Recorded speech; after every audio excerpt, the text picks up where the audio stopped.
वर्षांच्या अक्सा शरफुद्दीन शेखचा रमजानमधील पहिला रोजा, सर्वधर्म सलोख्याचा निरागस संदेश। पवित्र रमजान महिन्यात अवघ्या 5 वर्षांच्या अक्सा शेख शरफुद्दीन हाजी या चिमुकल्याने तब्बल 16 तासांचा आपला पहिलाच रोजा उपवास पूर्ण करत सर्वांचे लक्ष वेधून घेतले। मुकुंदनगर येथे वास्तव्यास असलेल्या आम्ही जाने इतक्या लहान वयात दाखवलेली श्रद्धा, संयम आणि भक्ती अनेकांसाठी प्रेरणादायी ठरली आहे। रोजा पूर्ण करताना अक्साने देशात आणि समाजात सर्व धर्मीयांनी एकोप्याने, प्रेमाने आणि सलोख्याने राहावे अशी मनापासून प्रार्थना केली। सर्वांनी भांडण न करता एकमेकांचा आदर करावा असा निरागस आणि सकारात्मक संदेशही या चिमुकलीने दिला।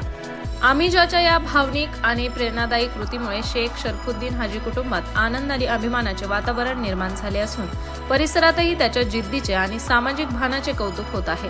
लहान वयातच धार्मिक आचरणासोबत सामाजिक एकात्मतेचा संदेश देणाऱ्या अक्सा शरफुद्दीन हाजी शेखच्या या उपक्रमाने सर्व धर्म सलोख्याचा सुंदर आदर्श समाजासमोर ठेवलाय। प्रतिनिधी आयनुल शेख, ATV न्यूज, अहिल्यानगर।